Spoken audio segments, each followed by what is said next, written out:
Hi, I'm Rene Naylor. I'm the physiotherapist of the Springboks and very excited to be with you guys in our Women's Month, our month of celebration.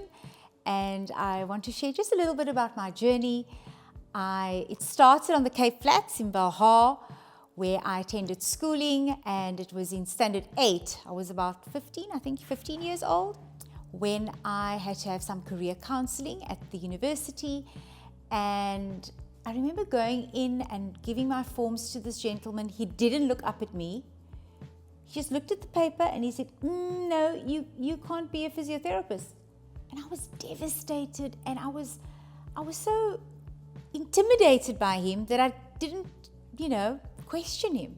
I basically got up, walked to the car, got into the car, and basically cried all the way home, telling my dad I could never be a physiotherapist, and it was my only choice for university. And my dad said to me, but this guy does not know your skills, and he doesn't understand your talents, and don't be put off. He's got a role to fill all the departments equally at the university. And if it wasn't for my dad, I would have just given up on my dream. And it's very important as a young girl that you need a mentor. You need someone that believes in you so that you can actually pursue your dreams. And I believe that mentorship is not just important when you are a young girl, but as a grown woman, as an experienced professional, we still need mentorship. We still need people to believe in us. And we do need a support system. And particularly if you are a female in a male-dominated space, you need support and you need a mentor, someone in the same industry or not in this industry that you can use as a sounding board. And I believe that little girls should not just have hopes and dreams, but they need people to invest in them. They need the resources. And it's one thing for a little girl to dream, but she actually needs investment. And it's important that we give girls this opportunity. And that's what women empowerment is about, is allowing women to feel empowered, not only in the financial world and in the personal marriage and relationship and emotional world, but also in terms of education. And I think those are all important areas when we address women empowerment. So I often get asked, what does it feel like to be a female in a male-dominated space? And I know when I started with the Springboks in 2008, it was the pinnacle of my career, because I didn't expect to be offered the job. I was working at Western Province, the Stormers, the Currie Cup team, and I didn't think that they would appoint a female in the position as the national physiotherapist. So it was very exciting for me, and I was just so excited about the challenge, but didn't expect anything special because I was a female. I wanted to prove that I was a good physiotherapist and that I would get players back on the pitch, and that was my focus, and I was so driven. And because I came into the Springbok setup in 2008, the culture was one of a hierarchy. It was very much dependent on how many caps you had, where you'd sit on the bus, and what you were able to say. And I soon realized that I didn't really have a voice, and until you had become a senior player.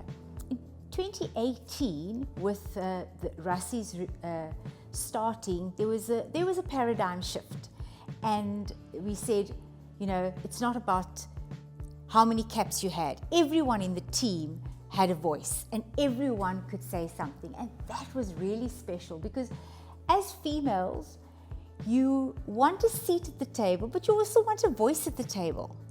And I believe that in 2019, the first World Cup win that I had, that a lot of that was to do with the fact that we were diverse and that everyone had a voice and knew that they had an impact in the success of the team. And we were all working towards a common goal. And we were a truly transformed team. Diverse not only in gender, but in religion, in culture, background, language. And I do believe that diversity breeds success. And I believe that sameness does not encourage creativity and innovation, which is so important, especially when you want to do a back-to-back.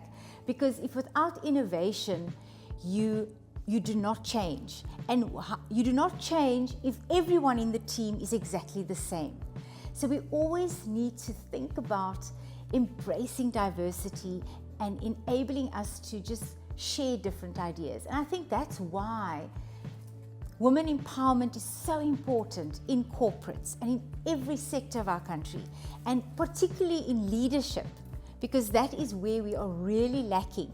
And without women in leadership positions, we cannot have meaningful change, and also it doesn't allow the innovation that is needed to breach that gender gap. And yes, we've made progress with gender inequality in sport, but we need to do much more in sport and in healthcare. And being a female in a male-dominated space, it's powerful because we are breaking those gender stereotypes of where women should be and what they should be doing.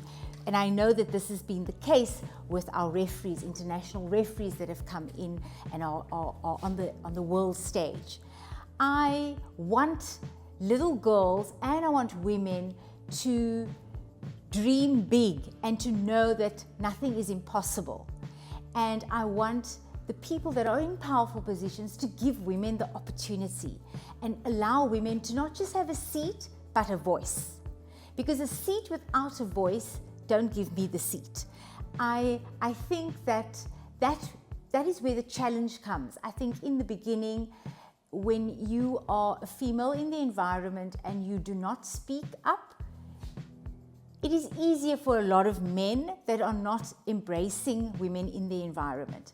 But if you are a woman with a strong voice, like we often say, that the certain traits are seen as good in a man but negative in a female. And we know masculinity and femininity, they complement each other in a work environment, but in a male-dominated space, the masculinity traits win. And you show emotion, you may be soft. You may not be able to handle certain things. And I'm saying that if we want proper inclusion, we must allow everyone in this space to be themselves. You do not have to be in a certain way to fit in. You must not feel I must fit in. You must just be able to be. And that is the challenge, I think, in any work environment and in any space where you want to win.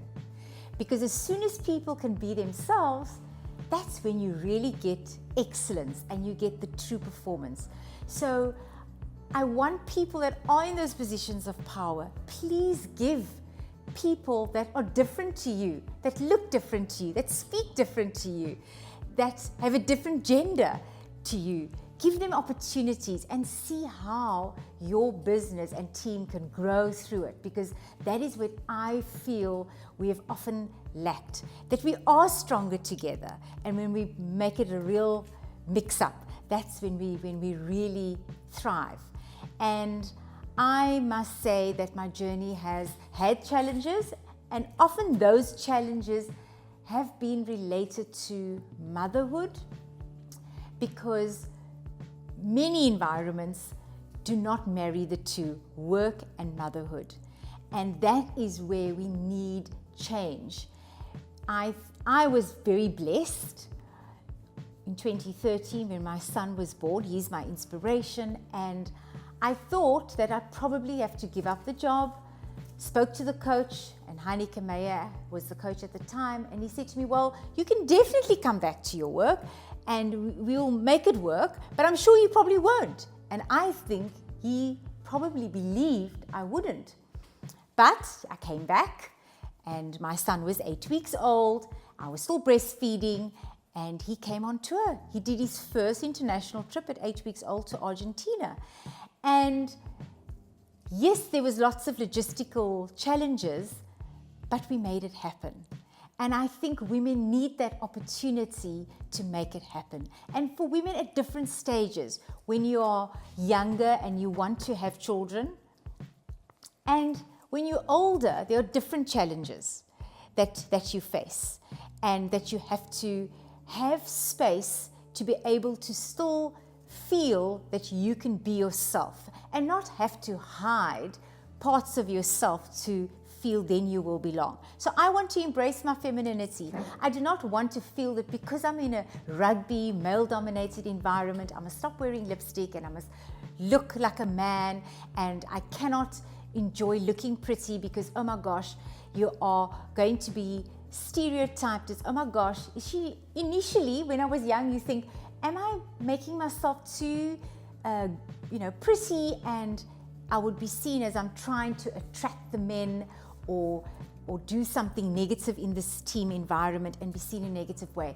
But I think we must embrace our femininity, and we must feel that we can be moms, we can have emotions, and that we do not have to feel scared about showing those emotions. But we should not also be scared to show our assertiveness in leadership roles, because when a woman shows assertiveness, she's bossy and she thinks she knows it all, and it gets immediately seen in a negative light. So to all of you out there, I want you to have an amazing celebration of women this month, and speak your voice in whatever area you're on, because you are not only helping yourself, but you're helping all the sisters around you, and we need to be supporting each other and to be fighting for more seats at the table, so that we can have it can become more equal in sport with job opportunities. You may write me down in history with your bitter, twisted lies.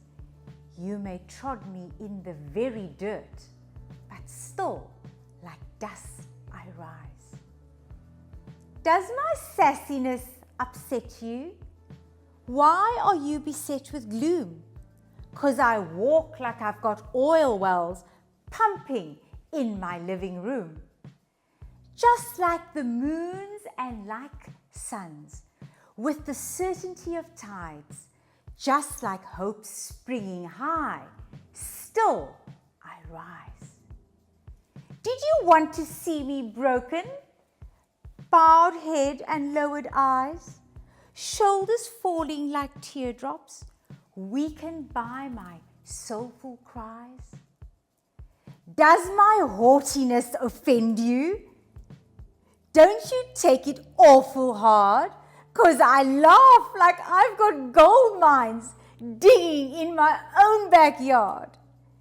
You may shoot me with your words, you may cut me with your eyes, you may kill me with your hatefulness, but still, like air I rise. Does my sexiness upset you? Does it come as a surprise that I dance like I've got diamonds at the meetings of my thighs? Out of the huts of history shame, I rise. Up from a past that's rooted in pain, I rise.